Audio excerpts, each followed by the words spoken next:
Hello welcome back to our YouTube channel Pahlu Paglu kids education app. ચલો શરૂઆત કરીએ અંગ્રેજી શીખવાની ઝીરોથી હીરો સુધીની। અંગ્રેજી શીખવું એ કંઈક અઘરી વાત નથી, બસ શરૂઆત કરવાની જરૂર છે। તો ચલો આજે શીખીશું આપણે એમ ઇઝ આરના ઉપયોગ। પરંતુ યાદ રાખો કે જ્યારે વાક્ય છે એ વર્તમાન કાળનું હોય, જે કોઈ બી ક્રિયા બતાવવી હોય તે અત્યારે હાલમાં શરૂ હોય તે બતાવવા માટે વર્તમાન કાળનો ઉપયોગ થતો હોય છે। તેની સાથે સહાયક ક્રિયાપદ તરીકે એમ ઇઝ આરનો ઉપયોગ થતો હોય છે। પરંતુ જે આ સહાયક ક્રિયાપદ છે એમ ઇઝ આર એ ક્યારે વપરાય છે, ક્યાં વપરાય છે તેના વિશે આજે આપણે ડિટેલમાં ચર્ચા કરીશું। તો જ્યારે બી કોઈ વાક્ય છે એ વર્તમાન કાળનું હોય, for example I am reading, હું વાંચું છું, તો અત્યારે ફિલહાલ મારી વાંચવાની ક્રિયા છે જે શરૂ છે, એટલે જે સહાયક ક્રિયાપદ છે એ ઇઝ વપરાયું છે। શું કામ? કારણ કે એ ક્રિયા છે અત્યારે હાલમાં શરૂ છે, વર્તમાન કાળની ક્રિયા છે અને એનો વાક્યનો સબ્જેક્ટ એટલે કે કર્તા છે એ આઈ છે, એટલે તેની સાથે સહાયક ક્રિયાપદ તરીકે એમનો ઉપયોગ થયો છે। એવી જ રીતે સી ઇઝ પ્લેઇંગ ક્રિકેટ, કે તે ક્રિકેટ રમી રહી છે, તો તે વાક્યમાં શી છે એ સબ્જેક્ટ છે, એટલે તેની સાથે હેલ્પિંગ વર્બ ઇઝનો ઉપયોગ થયો છે અને તે વર્તમાન કાળનું વાક્ય છે। પછી કોઈ એક્ઝામ્પલ છે કે they are going to market, તેઓ માર્કેટ જઈ રહ્યા છે, તો તે વાક્યમાં છે એ વર્તમાન કાળનું વાક્ય છે, તેઓ જઈ રહ્યા છે ની જવાની જે ક્રિયા છે અત્યારે હાલમાં શરૂ છે અને તેઓ એટલે કે પ્યુરલ છે, એક કરતાં વધારે લોકોની વાત થઈ છે, એટલે તેની સાથે હેલ્પિંગ વર્બ આરનો ઉપયોગ થયો છે। તો ચલો શીખીએ આવી જ રીતના બધા જ નિયમો આસાનીથી।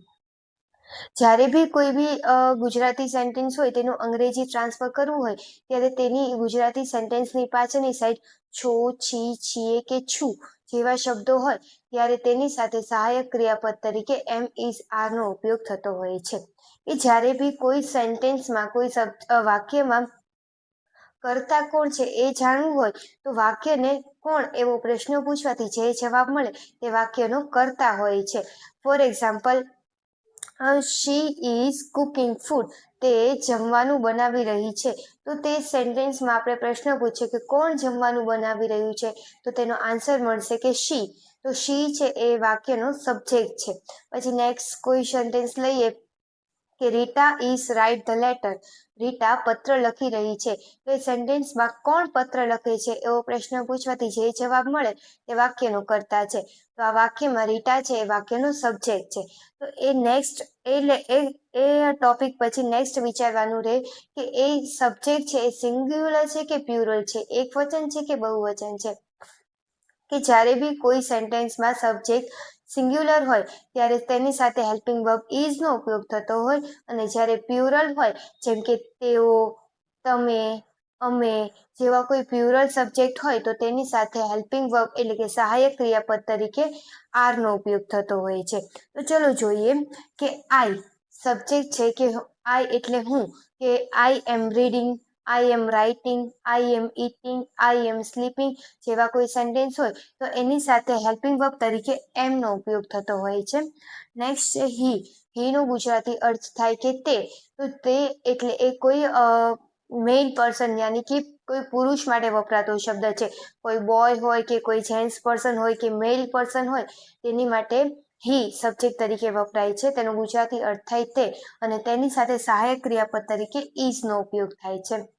નેક્સ્ટ છે શી નો ગુજરાતી અર્થ થાય તે, પરંતુ એ છે ફિમેલ પર્સન માટે યુઝ થતો શબ્દ છે, કે કોઈ બી ગર્લ હોય કોઈ લેડી હોય તેની માટે એઝ અ સબ્જેક્ટ તરીકે શીનો યુઝ થતો હોય છે, તો શીની સાથે હેલ્પિંગ વર્બ સહાયક ક્રિયાપદ ઇઝનો ઉપયોગ થાય છે। નેક્સ્ટ છે ઇટ, તો ઇટ નો ગુજરાતી અર્થ થાય છે તે, તો તે છે એ પુલ્લિંગ માટે વપરાતો શબ્દ છે, કે it is my pen, it is dog એવી રીતના કોઈ બી સેન્ટેન્સ હોય જેમ કે પુલ્લિંગ પર્સન માટે જે વપરાતો શબ્દ છે ઇટ છે, તેની સાથે સહાયક ક્રિયાપદ તરીકે ઇઝનો ઉપયોગ થતો હોય છે। નેક્સ્ટ છે યુ એટલે તું અથવા તમે, તો જ્યારે બી કોઈ સેન્ટેન્સમાં યુ એવો સબ્જેક્ટ હોય તો તેની સાથે સહાયક ક્રિયાપદ તરીકે આરનો ઉપયોગ થતો હોય છે। નેક્સ્ટ છે વી એટલે અમે, તો જ્યારે બી કોઈ સેન્ટેન્સમાં એક કરતાં વધારે પર્સનની વાત થતી હોય કે અમે ફ્રેન્ડ્સ છીએ, અમે ફેમિલી મેમ્બર છીએ, અમે અહીંયા જઈ રહ્યા છીએ જેવા કોઈ સેન્ટેન્સ હોય તો એની સાથે સહાયક ક્રિયાપદ તરીકે આરનો ઉપયોગ થતો હોય છે. નેક્સ્ટ છે ધ્યેય એટલે તેઓ કોઈ બી સેન્ટેન્સ હોય કે તેઓ જઈ રહ્યા છે, તેઓ આવી રહ્યા છે જેવા કોઈ સેન્ટેન્સ હોય જેમાં એક કરતાં વધારે પર્સનની વાત થઈ રહી છે તો તેની સાથે સહાયક ક્રિયાપદ તરીકે આરનો ઉપયોગ થતો હોય છે. તો તમે જોઈ શકો કે આ આઈ, હી, શી, ઇટ જે એક વચન છે, જેનો સબ્જેક્ટ છે એક વચન છે, કર્તા એક વચન છે, એટલે તેની સાથે એમ અને ઇઝ સહાયક ક્રિયાપદનો ઉપયોગ થાય છે. અને યુ, વી અને ધે તે બહુવચન એટલે કે પ્યુરલ છે સબ્જેક્ટ તેના, એક કરતાં વધારે પર્સનની વાત થઈ રહી છે એટલે તેની સાથે હેલ્પિંગ વર્બ તરીકે આરનો ઉપયોગ થતો હોય છે. તો ચલો હવે શીખીએ તેના વાક્યો વિશે. પરંતુ યાદ રાખો કે જ્યારે વાક્ય છે તે વર્તમાન કાળનું હોય છે, કઈ ક્રિયા થઈ રહી છે વાક્યમાં તે અત્યારે હાલના સમય થઈ રહી હોય તે ધ્યાન રાખવું જોઈએ કે ત્યારના જે વાક્ય હોય તેની જ સાથે સહાયક ક્રિયાપદ તરીકે એમ, ઇઝ, આરનો ઉપયોગ થતો હોય છે. નોર્મલી કોઈ બી વાક્ય હોય કે આ રીતના કોઈ બી વાક્ય હોય તો તેની વાક્ય રચના આ રીતે હોય કે વાક્યમાં સૌથી પહેલા subject plus helping verb plus ઓબ્જેક્ટનો ઉપયોગ થતો હોય. એસ મતલબ સબ્જેક્ટ એટલે કે કર્તાનો ઉપયોગ થતો હોય છે. ત્યાર પછી બીજા સ્ટેપ પર આવે છે હેલ્પિંગ વર્બ એટલે કે સહાયક ક્રિયાપદ તરીકે એમિઝારનો ઉપયોગ થાય છે અને ઓબ્જેક્ટ એટલે કે અધર વર્ડ્સનો ઉપયોગ થતો હોય છે. તો આવા સેન્ટેન્સ માટે આ રીતની વાક્ય રચના હોય છે કે સેન્ટેન્સમાં સૌથી પહેલા subject plus helping verb plus ઓબ્જેક્ટનો ઉપયોગ થતો હોય છે. તો ચલો હવે શીખીએ તેના વાક્યો વિશે.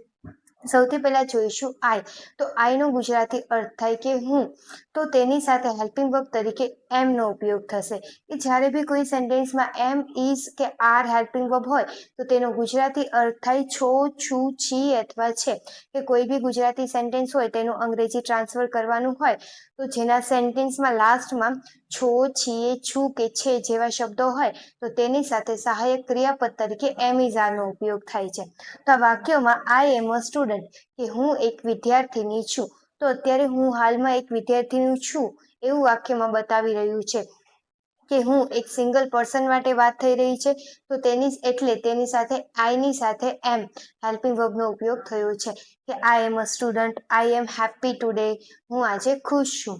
આઈ એમ ટાયર્ડ, હું થાકી ગઈ છું. I am reading a book, હું બુક વાંચી રહી છું. I am writing a letter, I am singing, I am dancing, I am listening, I am speaking જેવા કોઈ બી સેન્ટેન્સ હોય તો તેની સાથે આઈની સાથે એમ હેલ્પિંગ વર્બનો ઉપયોગ થતો હોય છે કે હું રમું છું, હું ખાઉં છું, હું સૂવું છું, હું દોડું છું, હું જમું છું, હું સૂવું છું, હું પીવું છું જેવા કોઈ બી સેન્ટેન્સ હોય તો તેની સાથે હું છું ઇટ મીન્સ આઈ એમ. તો નેક્સ્ટ જોઈએ હી, શી કે ઇટ. જ્યારે બી કોઈ સેન્ટેન્સમાં હી, શી કે ઇટ સબ્જેક્ટ એટલે કે કર્તા તરીકે હોય તો તેની સાથે હેલ્પિંગ વર્બ તરીકે ઇઝનો ઉપયોગ થતો હોય છે. યાદ રાખો કે જ્યારે કોઈ બી વાક્યમાં સબ્જેક્ટ છે, કર્તા છે એ મેલ પર્સન હોય તો તેની સાથે હેલ્પિંગ વર્બ સબ્જેક્ટ છે એ હી યુઝ થતો હોય છે કે જ્યારે કોઈ બી મેલ પર્સન માટે વાત કરવી હોય તો તેને હી તરીકે ઓળખવામાં આવે છે. કોઈ ફિમેલ પર્સન યા લેડી કે ગર્લ માટે વાત કરવી હોય તો સબ્જેક્ટ તરીકે શીનો ઉપયોગ થાય છે અને કોઈ નપુંસકલિંગ કોઈ બી વસ્તુ માટે વાત કરવી હોય તો તેની માટે ઇટ સબ્જેક્ટનો યુઝ થતો હોય છે. તો ચલો શીખીએ તેના સેન્ટેન્સ વિશે કે સી ઇઝ અ ડોક્ટર, તેણી ડોક્ટર છે. તો તેણી હાલમાં ડોક્ટર છે તેવું બતાવી રહી છે અને શી એક ફિમેલ પર્સન માટે યુઝ થયેલું છે જે સિંગલ પર્સન માટે વાત થઈ રહી છે તો એટલે તેની સાથે હેલ્પિંગ વર્બ તરીકે ઇઝનો ઉપયોગ થયો છે. હી ઇઝ માય બ્રધર, તે મારો ભાઈ છે. તો તે એક કોઈ મેલ પર્સન કોઈ બોય માટે વાત થઈ રહી છે કે તે મારો ભાઈ છે. It is a beautiful bird, આ સુંદર પક્ષી છે, તે સુંદર પક્ષી છે. તે જે નપુંસકલિંગ વસ્તુ માટે વાત થઈ છે કે નહીં મેલ અને નહીં ફિમેલ કોઈ બી વસ્તુ માટે વાત થાય ત્યારે હેલ્પિંગ સબ્જેક્ટ છે એ ઇટ યુઝ થાય છે અને તેની સાથે હેલ્પિંગ વર્બ એટલે કે સહાયક ક્રિયાપદ તરીકે ઇઝનો ઉપયોગ થતો હોય છે કે it is a beautiful bird, તે સુંદર પક્ષી છે. She is a clever girl, તે હોશિયાર છોકરી છે. કે Reena is reading a book, Reena book વાંચી રહી છે. યાદ રાખો કે જ્યારે કોઈ બી સેન્ટેન્સમાં સબ્જેક્ટ છે એ સિંગ્યુલર હોય, કોઈ બી પર્સનનું નામ હોય કે Reena is reading a book, Reena is writing the letter, પછી Rahul is playing football, Rita is driving a car, જેવા કોઈ બી સેન્ટેન્સ હોય, કોઈ બી નેમ હોય, સિંગ્યુલર નામ હોય, તો તેની સાથે પણ હેલ્પિંગ વર્બ તરીકે ઇઝનો ઉપયોગ થતો હોય છે. નેક્સ્ટ જોઈએ પ્યુરલ સબ્જેક્ટ માટે, કે જેમ કે સબ્જેક્ટ એટલે કે કર્તા છે એક કરતાં વધારે હોય, જેમ કે અમે, તેઓ, તમે જેવા કોઈ સેન્ટેન્સ હોય, કે કોઈ બી એક કાસ્ટની, એક જૂથની, એક સંસ્થાની, કે કોઈ એક કરતાં વધુ વ્યક્તિની વાત થતી હોય ત્યારે સેન્ટેન્સમાં હેલ્પિંગ વર્બ તરીકે આરનો ઉપયોગ થતો હોય છે, કારણ કે તે એક કરતાં વધારે પર્સન પ્યુરલ વસ્તુની વાત થઈ રહી છે. તો જોઈએ કે વી આર બેસ્ટ ફ્રેન્ડ, અમે સારા મિત્રો છીએ, અમે સારા મિત્રો છીએ. તો જેમાં એક કરતાં વધારે મિત્રોની વાત થઈ રહી છે, કે અમે એક કરતાં વધારે ફ્રેન્ડ છે મળીને કહે છે કે વી આર બેસ્ટ ફ્રેન્ડ્સ, અમે સારા મિત્રો છીએ. નેક્સ્ટ છે ધે આર ફ્લાઇંગ કાઇટ્સ, તેઓ પતંગ ઉડાવી રહ્યા છે. કે તેઓ એક કરતાં વધારે પર્સનની વાત થઈ રહી છે, કે તેઓ પતંગ ઉડાવી રહ્યા છે. નેક્સ્ટ છે the children are playing in the garden, બાળકો બગીચામાં રમી રહ્યા છે. તો જે આ બધા જ સેન્ટેન્સ છે એ બધા જ વર્તમાન કાળના સેન્ટેન્સ છે. તો તમે જોઈ શકો કે કોઈ બી ક્રિયા થઈ છે તે બતાવવા માટે એની ક્રિયાની પાછળ આઈએનજી નો ઉપયોગ થઈ રહ્યો છે, જેમ કે ફ્લાઇંગ, પ્લેઇંગ, લર્નિંગ, ગોઈંગ જેવા સેન્ટેન્સનો યુઝ થયો છે, કે ક્રિયાપદની પાછળ આઈએનજી નો ઉપયોગ થાય છે જ્યારે વર્તમાન કાળનું કાર્ય હોય, ક્રિયા શરૂ બતાવી હોય ત્યારે. અને સબ્જેક્ટની બાજુમાં એમ ઇઝ આરનો ઉપયોગ થતો હોય છે, કે જ્યારે સિંગ્યુલર હોય ત્યારે ઇઝ અને એમનો ઉપયોગ થાય, અને પ્યુરલ સબ્જેક્ટ હોય ત્યારે તેની સાથે હેલ્પિંગ વર્બ આરનો ઉપયોગ થાય. તમે જોઈ શકો કે આ સેન્ટેન્સમાં the childrens are playing in the garden, બાળકો બગીચામાં રમી રહ્યા છે. કોઈ એક બાળકની વાત નથી થઈ રહી, બાળકોની વાત થઈ રહી છે. ધ ચિલ્ડ્રન્સ, એક કરતાં વધારે બાળકોની વાત થઈ રહી છે. તો એ વાક્યમાં છે એટલે તેની સાથે હેલ્પિંગ વર્બ આરનો ઉપયોગ થયો છે, કે the childrens are playing in the garden, બાળકો બગીચામાં રમી રહ્યા છે.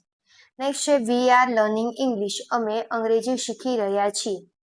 Next they are going to market, તેઓ માર્કેટ જઈ રહ્યા છે. તો બધા જ સેન્ટેન્સમાં એક કરતાં વધારે પર્સનની વાત થઈ રહી છે, બહુવચનની વાત થઈ રહી છે, કે જેનું સબ્જેક્ટ છે સબ્જેક્ટ એટલે કે કર્તા છે પ્યુરલ છે. તો આ રીતે આઈ હોય, સબ્જેક્ટ હોય ત્યારે એની સાથે હેલ્પિંગ વર્બ તરીકે એમનો ઉપયોગ થાય. હી, શી કે ઈટ હોય ત્યારે તેની સાથે હેલ્પિંગ વર્બ ઇઝનો ઉપયોગ થાય. અને જ્યારે સબ્જેક્ટ છે પ્યુરલ હોય, એક કરતાં વધારે હોય, કે યુ, વી અથવા ધે હોય, તો તેની સાથે હેલ્પિંગ વર્બ આરનો ઉપયોગ થતો હોય છે. જ્યારે વાક્ય વર્તમાન કાળનું હોય, તે વાક્યમાં જે બી ક્રિયા છે એ અત્યારે અભિહાલ બતાવેલાની હોય, ત્યારે તે વાક્યમાં સહાયક ક્રિયાપદ હેલ્પિંગ વર્બ તરીકે એમ ઇઝ આરનો ઉપયોગ થતો હોય છે. યાદ રાખો કે જ્યારે સહાયક ક્રિયાપદ પરથી વાક્યનો કાળ ખબર પડે છે, કે જ્યારે વાક્યમાં એમ ઇઝ આર હેલ્પિંગ વર્બનો ઉપયોગ થયો હોય તો વાક્ય છે એ વર્તમાન કાળનું હોય. પછી કોઈ વાક્યમાં વોઝ અને વર હેલ્પિંગ વર્બનો ઉપયોગ થયો હોય તો એ વાક્ય છે એ ભૂતકાળનું હોય, જેમ કે અમે ગયા હતા, તેઓ આવ્યા હતા, હું હતી, કે તે હતો જેવા કોઈ સેન્ટેન્સ હોય તો એ સેન્ટેન્સ છે એ ભૂતકાળના ગણાય, કે અત્યારથી પહેલાના ગણાય. તો તેની સાથે અંગ્રેજીમાં હેલ્પિંગ વર્બ તરીકે સહાયક ક્રિયાપદ તરીકે વોઝ વર્બનો ઉપયોગ થતો હોય છે. પછી જ્યારે કોઈ વાક્ય છે એ ભવિષ્યકાળનું હોય, જેમ કે અમે જવાના છીએ, હું કરવાની છું, તેઓ આવવાના છે જેવા કોઈ સેન્ટેન્સ હોય, જેમ કે આવતા સમયમાં થવાનું છે જેવી કોઈ ક્રિયા હોય, જેવા સેન્ટેન્સ હોય, તો તેની સાથે હેલ્પિંગ વર્બ તરીકે વિલનો ઉપયોગ થતો હોય છે. તો આ રીતે સહાયક ક્રિયાપદ પરથી ખબર પડે કે વાક્ય છે એ કયા કાળનું છે, વર્તમાન કાળનું છે, ભૂતકાળનું છે કે ભવિષ્યકાળનું છે. તો આ રીતના કોઈ બી સેન્ટેન્સ હોય કે જેની સાથે હેલ્પિંગ વર્બ એમ ઇઝ આરનો ઉપયોગ થયો હોય, તો તે વાક્ય છે વર્તમાન કાળનું હોય છે.